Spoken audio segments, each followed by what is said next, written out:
매주 월요일마다 IPO 일정 살펴보는 IPO 뉴스앤 공모주 투자 전략 시간입니다. 벌써 9월 중반을 훌쩍 넘어섰습니다. 추석 연휴 이후로 IPO 시장은 모처럼 분주해질 것으로 보였는데요. 그동안 공모주 시장에서 인기를 끌었던 2차 전지주 그리고 투심이 완화되고 있는 바이오 기업들에게 관심이 쏠리고 있습니다. 하지만 지난주였죠. 조단위 대우로 꼽혔던 WCP가 기관 투자자 대상의 수요 예측에서 흥행에 실패를 했습니다. 최근 IPO 시장에서 각광받고 있는 2차 전지 업종 그리고 탄탄한 실적을 바탕으로 기대를 모았었는데 전날에 발표된 미국 CPI 지수로 국내 증시가 흔들린 게 직격탄이 된 겁니다. 여기에 최근 분리막 시장 1위 업체죠. SKI 테크놀로지의 주가가 급락한 점도 결정적인 영향을 미친 것으로 분석되는데요. 일각에서는 상장 일정을 한 차례 연기한 것이 악수가 됐다고 보도하고 있습니다. 원래 지난 8월 초 수요 예측을 진행할 예정이었지만 한 달가량 일정을 미뤘죠.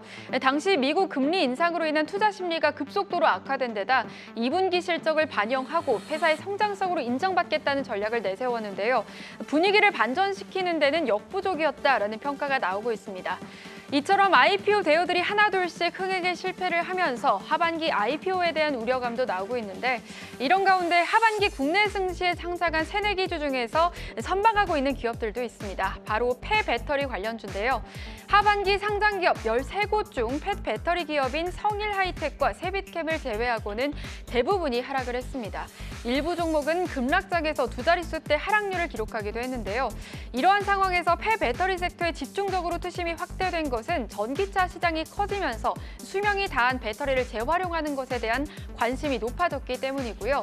여기에 미국의 인플레이션 감축법을 통해서 배터리 소재 국산화에 대한 의지를 보이면서 폐배터리 투심이 확대되고 있는 겁니다.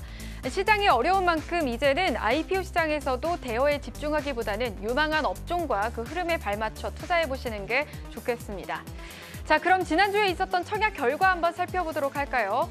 지난주에는 오픈엣지 테크놀로지가 청약을 진행했습니다. 반도체 설계 전문 기업으로 국내외 반도체 팹리스 회사와 디자인 하우스 등 30곳을 고객사로 두고 있는데요.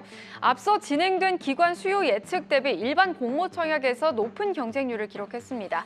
수요 예측에 참여한 기관의 80% 이상이 희망 공모가 하단보다 낮은 가격을 제시했고 이에 공모가를 10,000원으로 30% 이상 낮춰서 일반 청약에 나선 겁니다. 자세하게 살펴볼까요?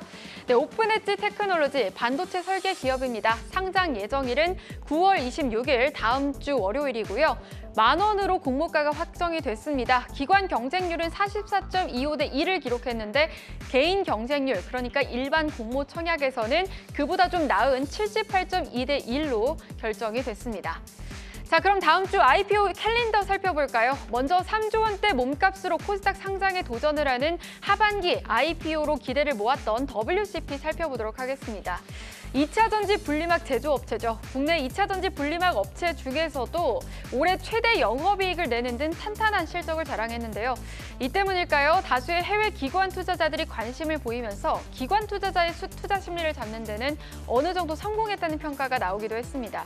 하지만 앞서 전해드렸듯이 수요 예측 결과는 부진했죠. 시장의 전반적인 분위기를 뛰어넘기에는 역부족이었나 봅니다. 이번 주에 진행될 청약 일정 확인해 보겠습니다.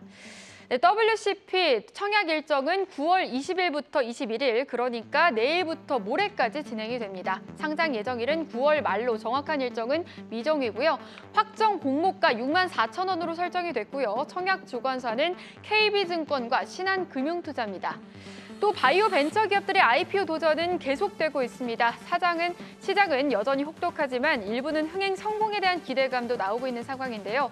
이런 가운데 첫 스타트를 끄는 RP바이오도 살펴보도록 하겠습니다. 회사 측에서는 신약 개발사들과 달리 현재 실적을 크게 내고 있다며 다른 바이오사들과는 좀 다른 시각으로 봐야 한다는 자신감을 드러냈는데요. 지난해 RP바이오는 매출 1,000억 원을 돌파했고 올해는 전년보다 20에서 30% 성장을 목표로 하고 있다고 합니다. 자세한 청약 일정 살펴보시죠. RP바이오 청약 일정은 동일합니다. 9월 20일부터 21일로 설정이 됐고요. 상장 예정일은 9월 29일입니다. 희망 공모가 밴드 10,000원에서 13,000원으로 설정이 되어 있고요. 한국투자증권이 청약 주관사로 선정이 됐네요. 또 RP바이오와 함께 다른 바이오주죠. 선바이오도 이번 주에 청약이 진행되는데요. 선바이오라고 하면 유일한 패길레이션 기술을 이용해서 신약을 개발하는 바이오 기업입니다. 다양한 파이프라인을 보유하고 있는데 그중 대표 파이프라인은 호중구 감소증 치료제 뉴라스타 바이오시밀러고요. 내년 중으로 FDA 승인이 될 것으로 보고 있습니다. 자세한 청약 일정 확인해 보도록 할게요. 선바이오 청약 일정은 9월 22일부터 23일입니다. 상장 예정일은 10월 초로 정확한 일정은 미정이고요. 희망 공모가 밴드 10,000원에서 14,000원으로 설정이 됐습니다. 하나증권이 청약 주관사로 선정이 됐네요. 이렇게 청약 일정까지 확인해봤고요. 흐름 잘 체크하셔서 투자에 도움이 되시길 바라겠습니다.